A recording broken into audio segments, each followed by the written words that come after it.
Hi, welcome to the Canadian City and Southern Railroad. Today I'm going to talk about trestles, bents, decks, trusses. The first thing I do when I build a bridge or trestle is to build the deck. Now on the real railroads, the deck beams probably would have been about 32 feet so that they could fit, at least on the narrow gauge, could fit on a flat car. And then they would be hauled out and lifted into place on a crane and staggered slightly so they could be bolted together with a slight gap between the beams. Now on some narrow gauge bridges there would have been two beams, about 16 inches tall and 8 or 10 inches wide. On some heavier bridges and on standard gauge bridges there would have been three pieces with a slight gap. Now I wondered why they had the slight gap in there, and then I thought about it. It was very possibly for drainage, so that the water wouldn't build up on top of these giant beams and cause the bridge to deteriorate faster. But I'm not sure about that. Now I used to have a jig for spacing bridge ties because bridge ties are closer together than standard ties along the railroad. But I've quit doing that because the distances between the two are less than the width of a standard tie. And the jig kept breaking because the little fine spacers were so fine. So now I just kind of space them by hand.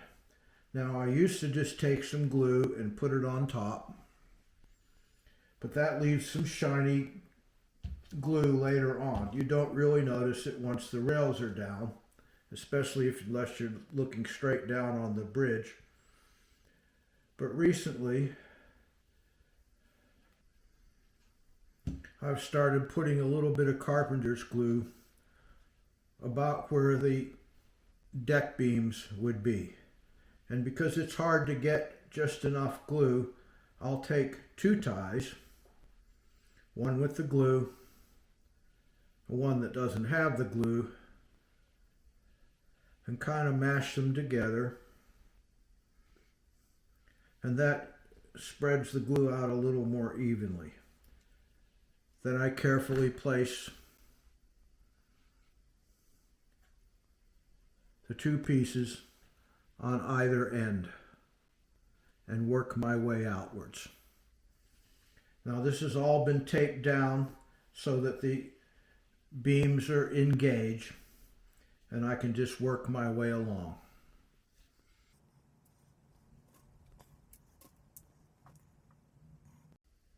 Now I like to use 7 by 7 inch bridge ties.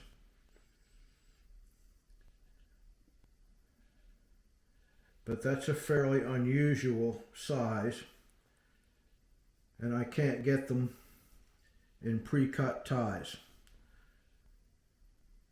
And a lot of these ties were repurposed from earlier bridges where the decks wouldn't quite fit this new location.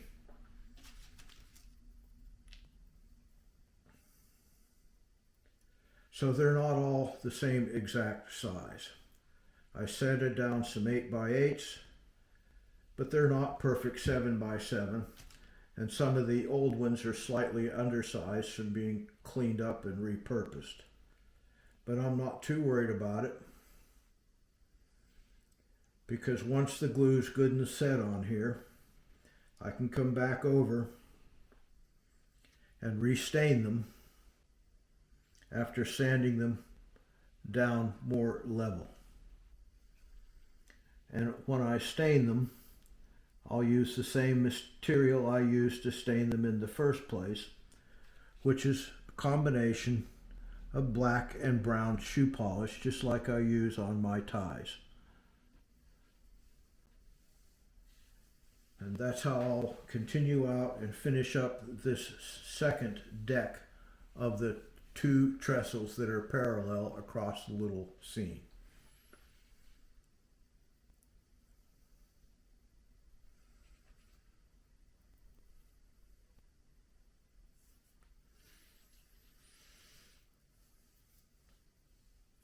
Now, this trestle is straight, therefore it's fairly straightforward how I made and stained the deck beams. But what if it was a curved section? Well, this is for standard gauge, so there's actually 3 of the deck beams per side, so 6 in total. And this piece is actually a direct cutout of where the bridge across the little valley was. And it had cork roadbed on it so that I could temporarily run trains around the room. So I've used it as a guide to bend those pieces. Now what I did was, after they were cut, I soaked them in ammonia. This is an old model airplane trick. That makes them very flexible. Then I simply pinned them with a slight gap between them and I let them dry. Now I don't know, I'll have to find out. I hope they don't straighten out too much when I stain them, but we'll have to see. But right now they're the right radius to build the next section of deck for the curved bridge across the little gorge. We'll see how that turns out.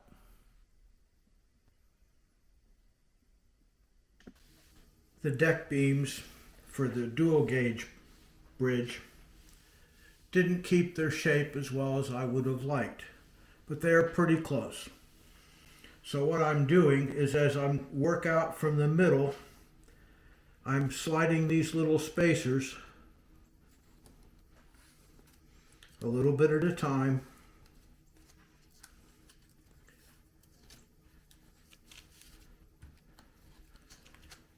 to keep the various deck girders very slightly separated.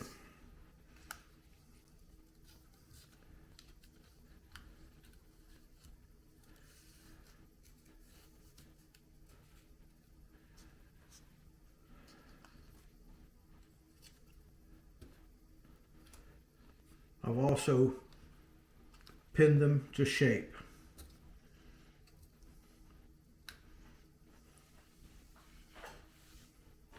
Now I can work my way out from the middle, gradually towards the ends. And as I place ties, it'll hold all the deck girders firmly in place.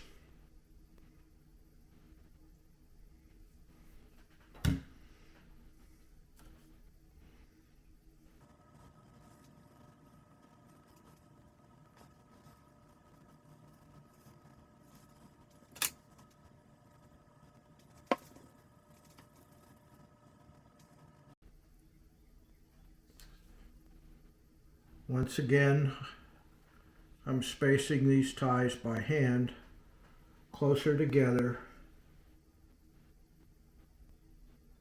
than they would be on track on the ground.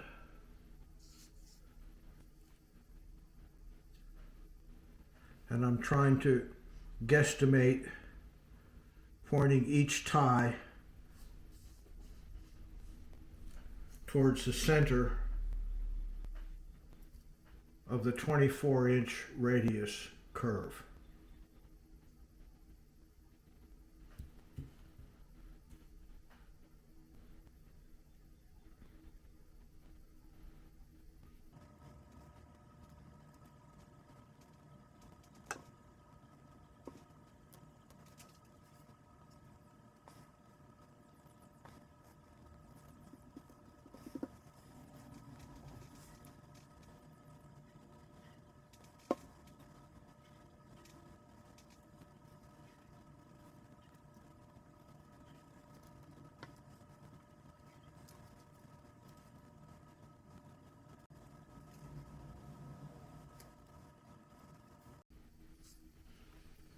Then I'll let the glue dry on those ties, and when that's firm, I'll come back and add a few more until I'm out to the end of the bridge, keeping the radius correct.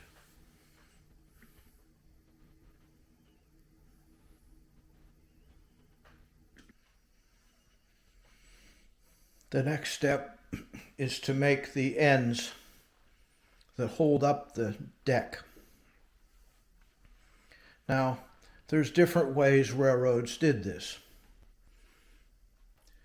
They could put piles backed up with planks, or construction similar to a trestle bent backed up with planks, sometimes concrete footings, various different ways depending on the era and the type of bridge and the materials available.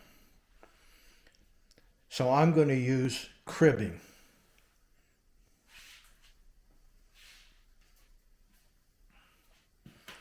Now this bit of cribbing was built at the workbench.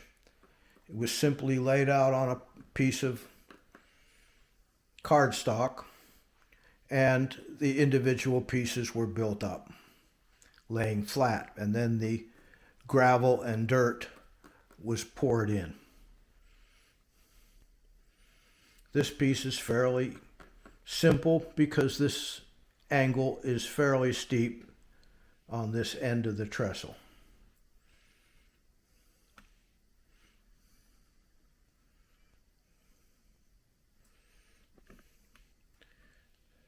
Now this is a good method, but it's not the best method for making cribbing.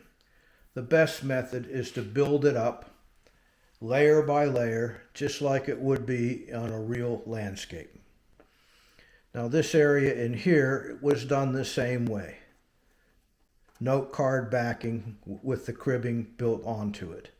But I left the ends slightly angled and some little gaps on the ends so that I could start to tie it in to cribbing that's being built up one layer at a time, like it would have been on a real railroad.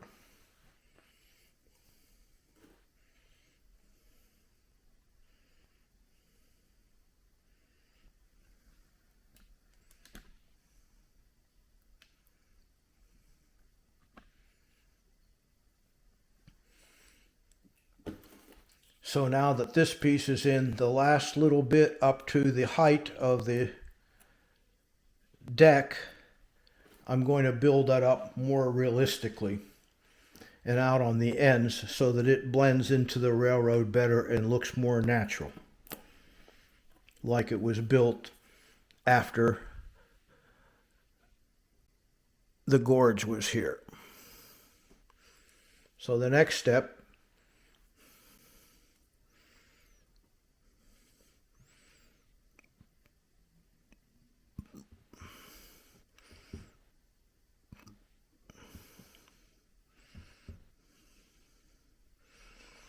is I'm going to put some little dots of glue and install some scraps from when I cut some ties shorter. Now in the real world, these would be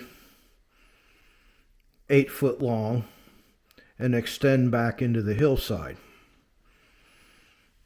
But I've got plywood there, and this works just fine as it is.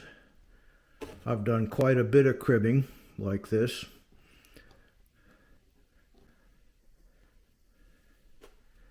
And the result is very effective.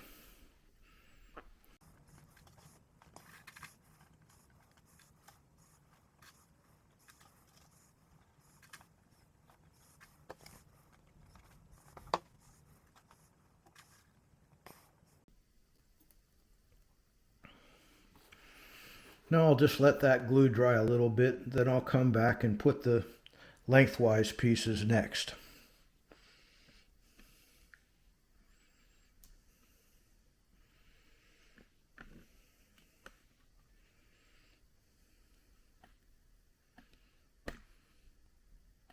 Those little short pieces left over from when I cut 10-foot bridge ties down to 8 foot to use on narrow gauge.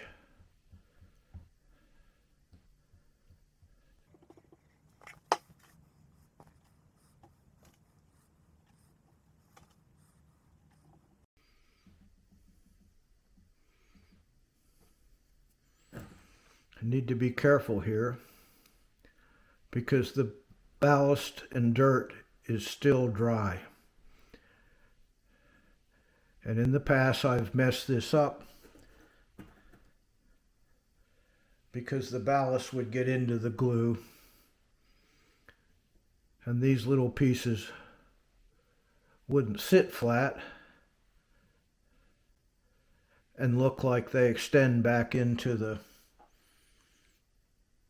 side of the fill where the railroad has filled.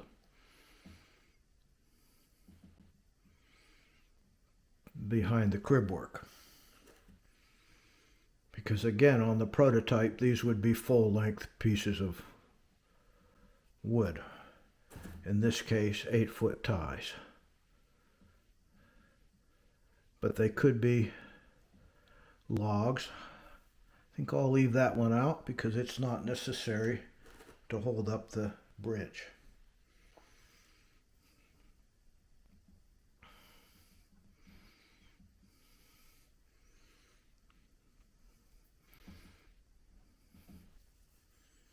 Get that little piece of ballast out from under this one.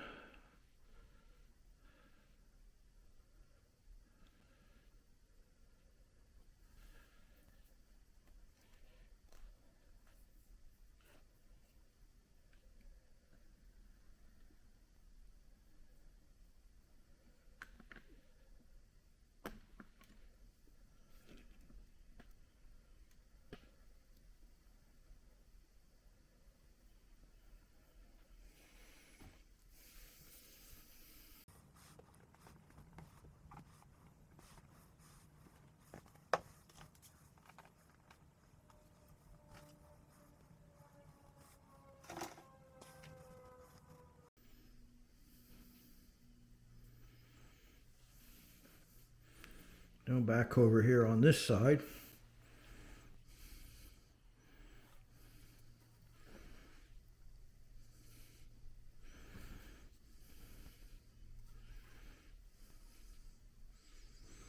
Can put some of my scraps from earlier bridge and tie work.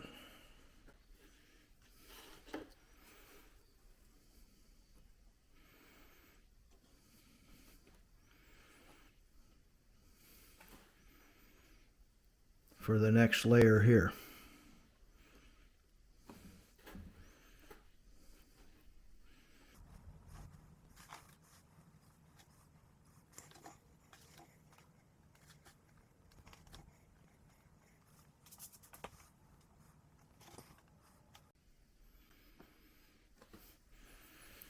Now you'll notice that I let them stick out on the ends a little bit, because this is the point where I'll start tying the cribbing in with the edge of the hillside like I've done over on the other side.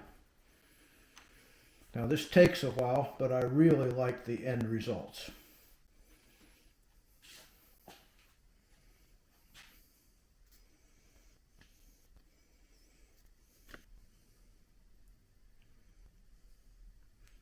On my previous version, I had a long, tall trestle across the window with a through truss that I could reach through to turn the window air conditioner on and off.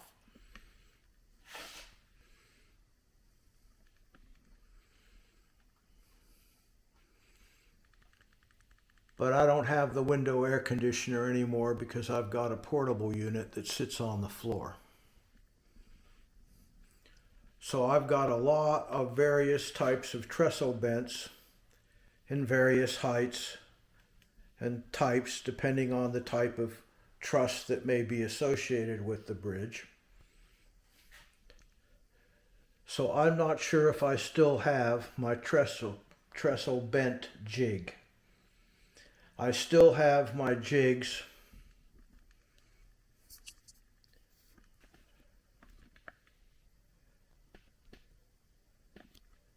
for cutting the various pieces, but the assembly jig may have been thrown out because it was just old and beat up, and I didn't really need it for this railroad because I think I've got more than enough bridge material to complete the whole railroad. Now, narrow gauge bridges, many of them anyway, were built out of 12 by 12 beams that were cut to a length so that they could be easily hauled in on flat cars and lowered into position with a small crane.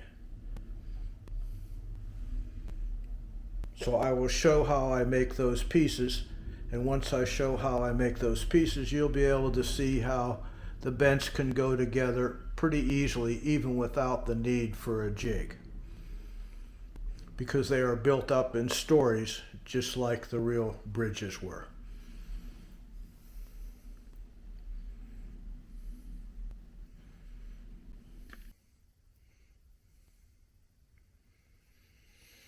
I've taken these pieces into the sink and let a little warm water soak into them, and I've been able to remove the stringers, and now I've got a whole bunch of bents, most of which are actually quite a bit taller than I'm going to need for my two bridges.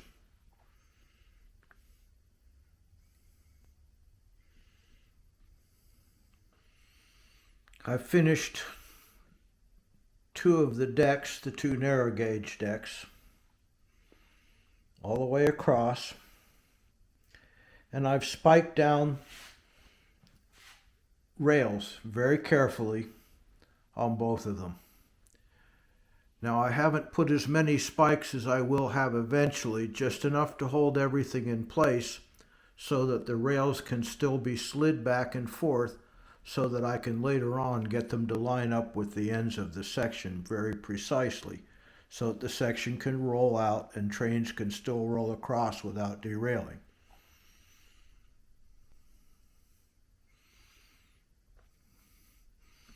On the one, I've held down the two ends lightly with a couple chisels for weights. They were handy and they kind of fit the area nicely. Now the reason for that is so that the rails fit flush against the bridge ties and the track ties.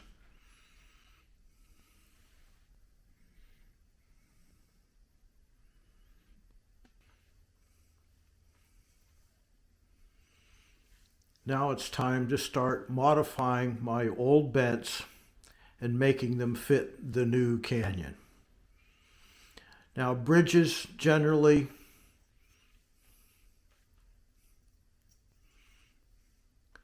had spacing of about 16 feet between the various bents. So 15 feet between them, 16 on center. This was a convenient size for hauling the various timbers in to build the bridges. They could be pre-cut. So on this one, where I've got the chisels holding it down, I've come in 15 feet. And then I measured down. Now you can't quite see it from this side, but it actually turns out that it's about 15 feet. So now I need a bent that's 15 feet tall. Then I'll be able to mark the location and start building up the cliff face where it needs to support that bent.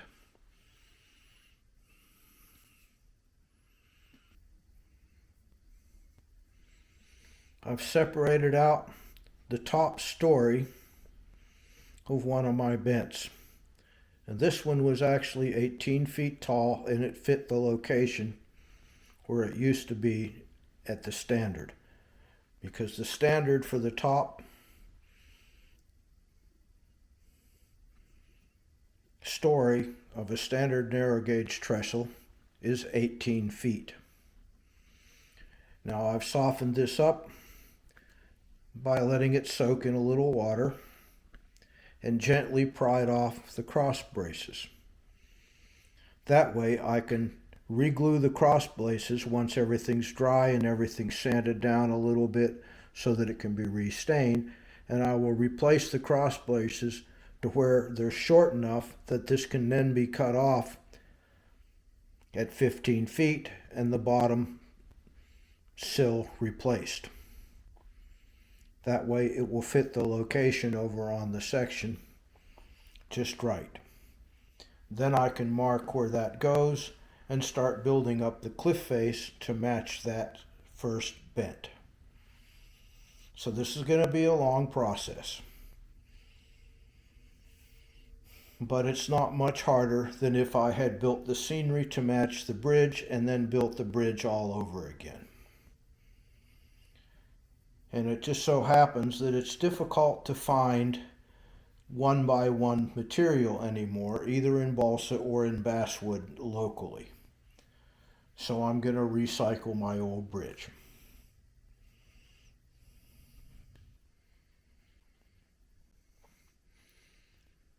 This is the first bent that I've measured down off my deck for the bridges that I'm building, trestles. It's been cut shorter from a previous bent that I've repurposed, which is why there's no bottom sill. It's also been sanded off and lightly re-stained. These are my building jigs, cutting jigs. And over here I have two trusses that will be the middle sections of one of the two narrow gauge bridges.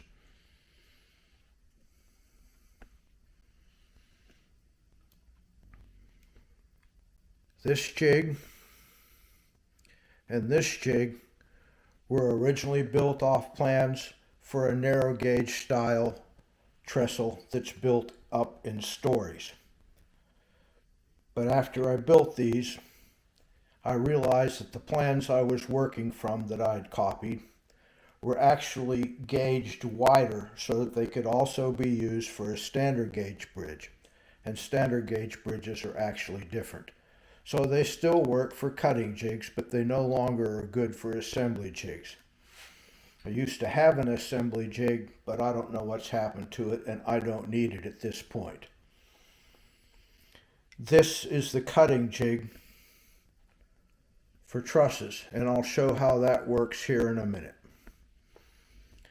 This is a cutting jig that can be used for all the different stories on a standard narrow gauge trestle built up with 12 by 12 beams.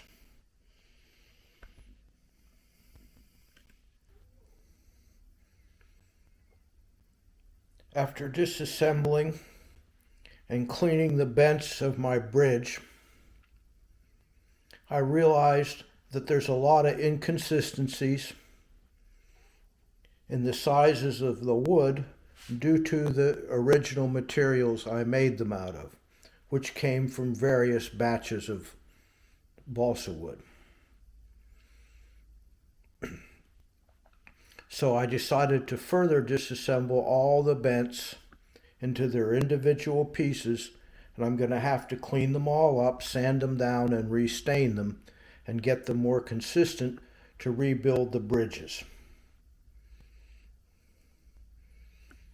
That's quite a pile of sticks. So I'll have to sort them all out and get them all cleaned up, ready to use.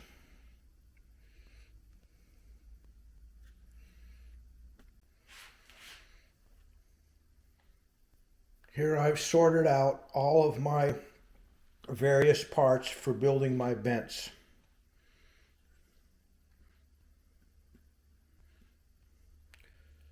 Over here, cross braces, most of which are broken. Short posts for the lower story. Sills.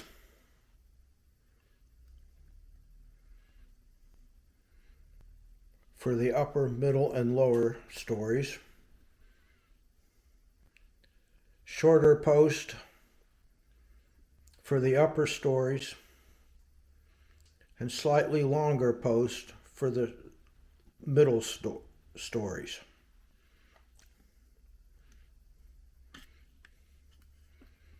And here on the bottom, stringers, which mostly were broken as well and will probably get replaced along with the cross braces.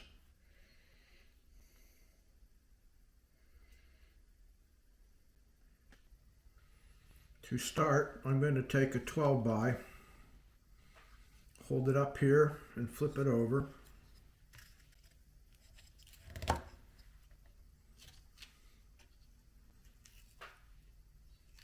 And slice straight down.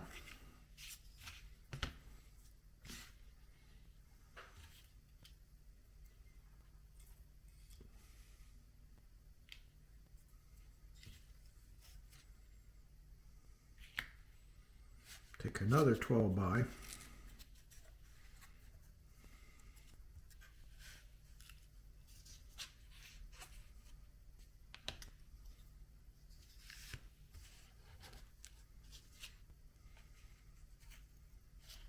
And slice off the other end.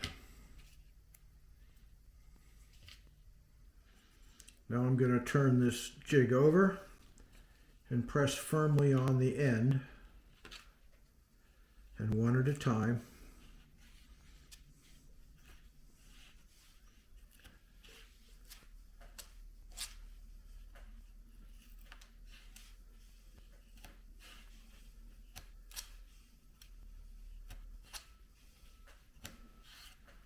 Slice them off.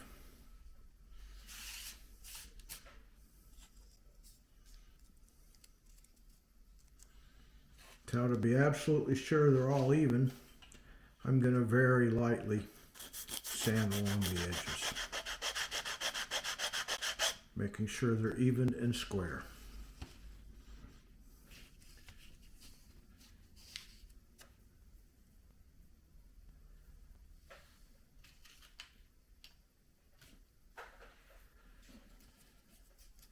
Now I'll remove the tape.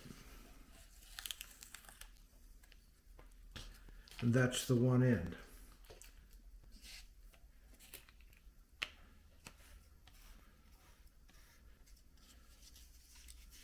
Now I'm going to remove them.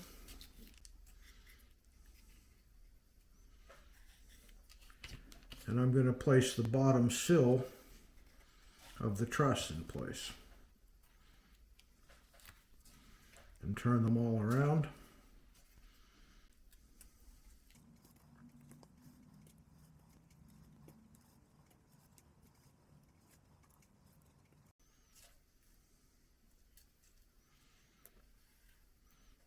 Making sure that the angles that I just cut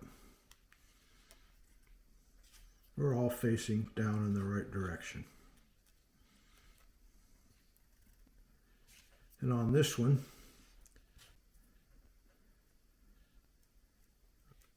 there's room because it was made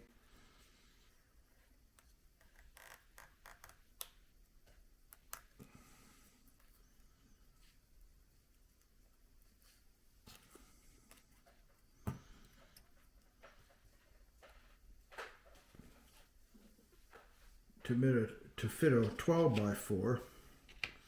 I can squeeze two of the 4x6s in place.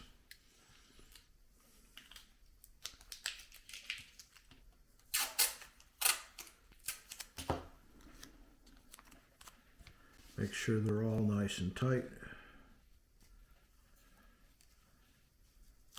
Fold them down and flip it over, and once again, one at a time, trying to stay nice and perpendicular.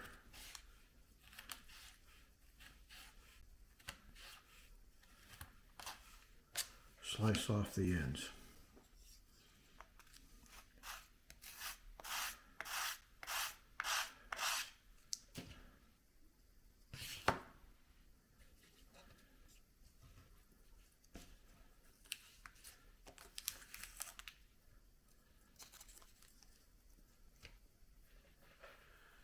And that's how I prepare my pieces for my trusses.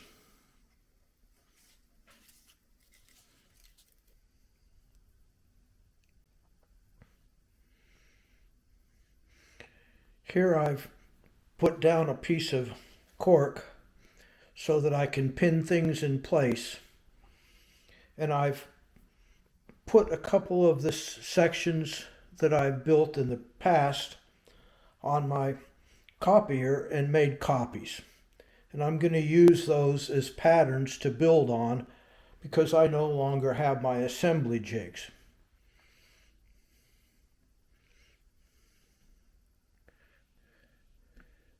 But here's one of my cutting jigs. Now, although it's too wide to use as an assembly jig, it's the right height and the angles are correct. Now, this is for the upper story of the trestle.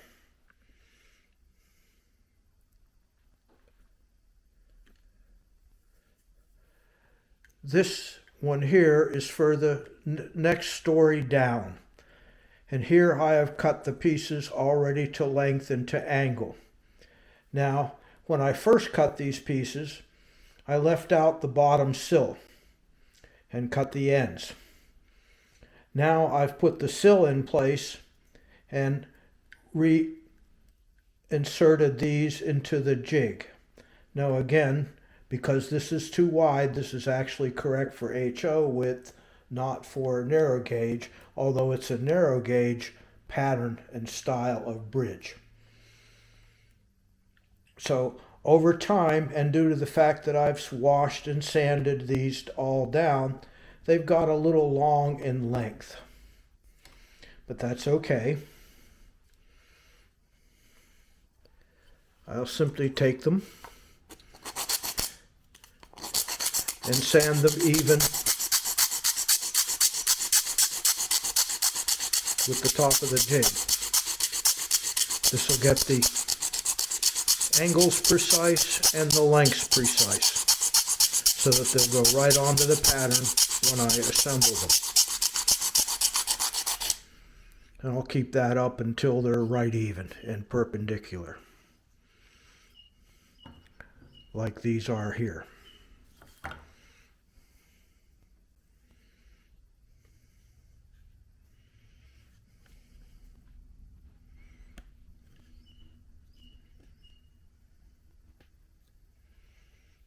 Now in here, the first bent on the second bridge is only 14.5 feet tall. So I've pinned the sills, the bottom one a little short, and I've cut some special pieces to start fitting this one together. And I'll cut the angle ones after the center ones are in place, glued in place, so that it holds everything square and doesn't cause it to go kiltered.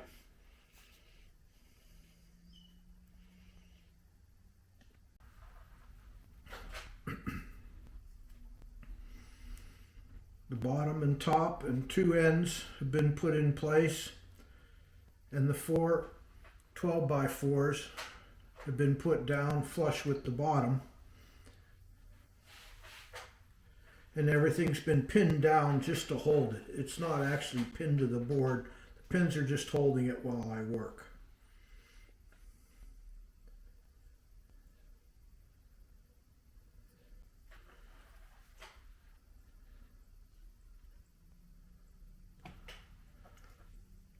Now I'll put in the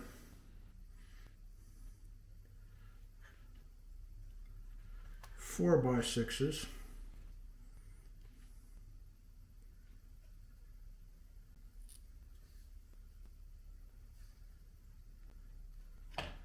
To half depth.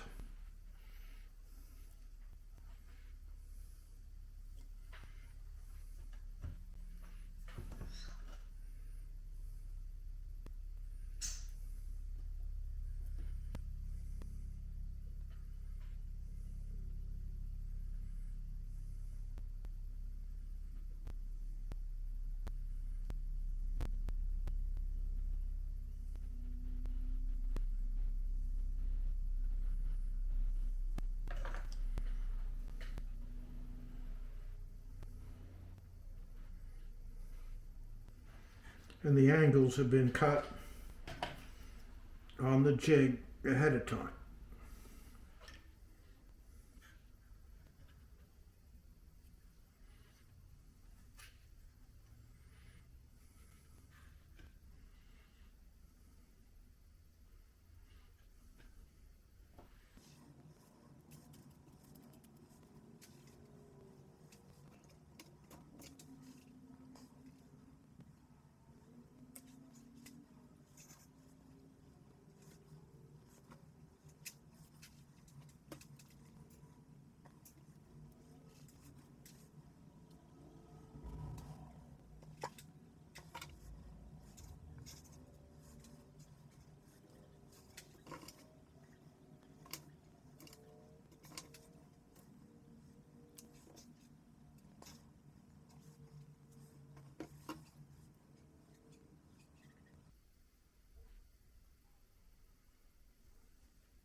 It just so happens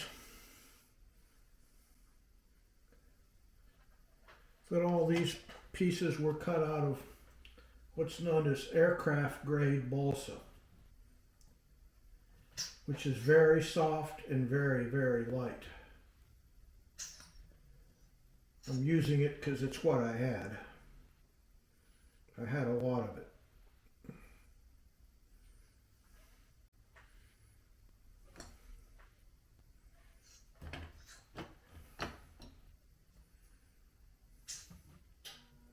But it means I have to be extremely careful.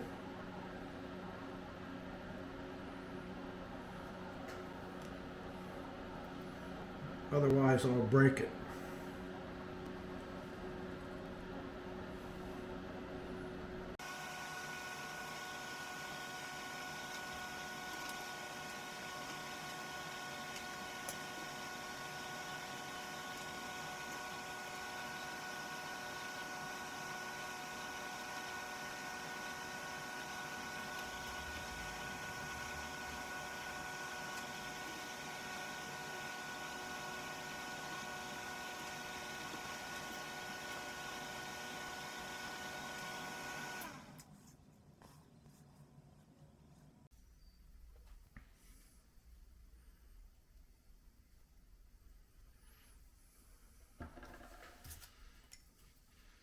The middle two 4x12s had to be notched here so that they could fit together in the middle.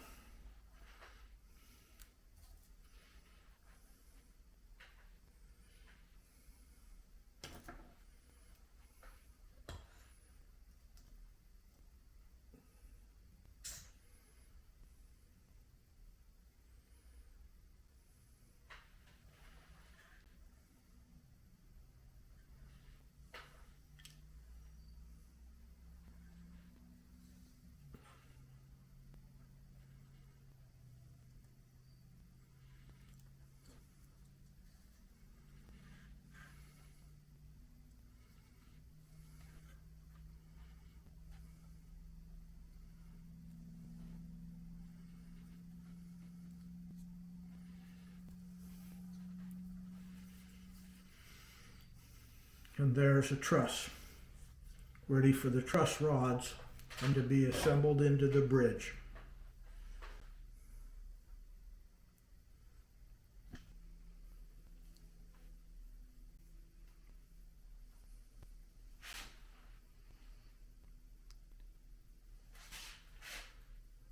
The two matching trestles have now been finished. The trusses are finished, the bents are finished, and all is assembled to the decks, and they're ready to be installed.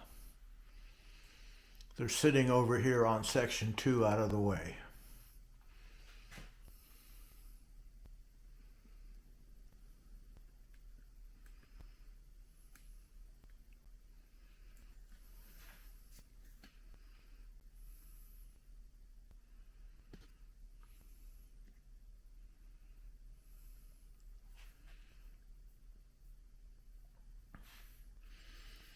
The cliff sides on section 5 have been excavated to match the bents for the new trestles.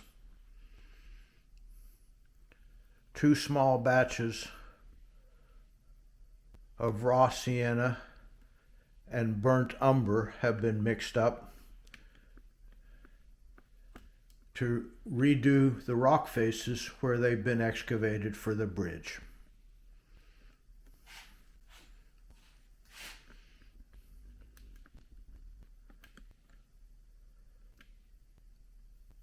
On this side of the valley, the excavation isn't there because this side is less steep, so it will be built up with cribbing on this side to support the bents.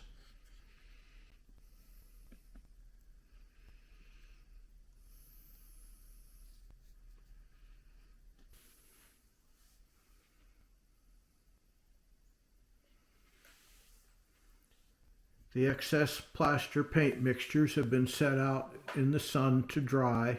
I'll crush them up and use them for dirt and gravel later on. The cribbing has been started that'll support the bents on both sides of the valley.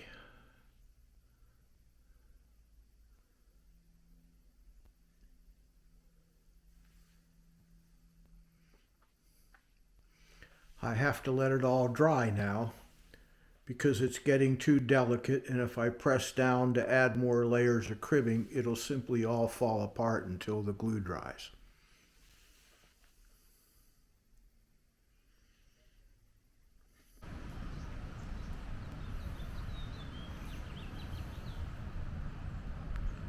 The cribbing for the 2 narrow gauge trestles is nearly done, but all the glue needs to dry thoroughly before I can do the final set and measure of all the bridges to make sure the bents line up with the cribbing. So I've set it out in the sun and the wind to dry a bit.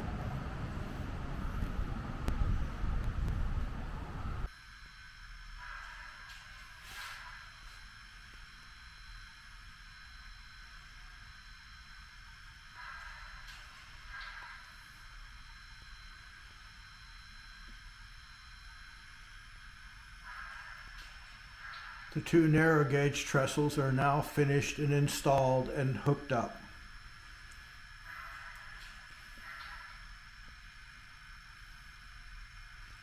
The dual gauge deck has been temporarily set in place. Its supports will be different from the standard trestle.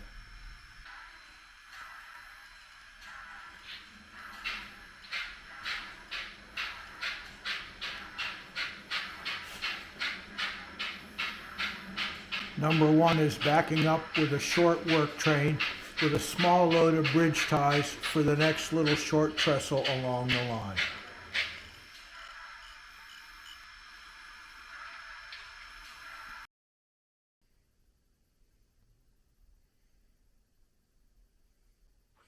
Well, I hope you enjoyed today's video, how I built my trestles and the jigs I used to cut the components. Thanks for watching. Have a great day. See you next time.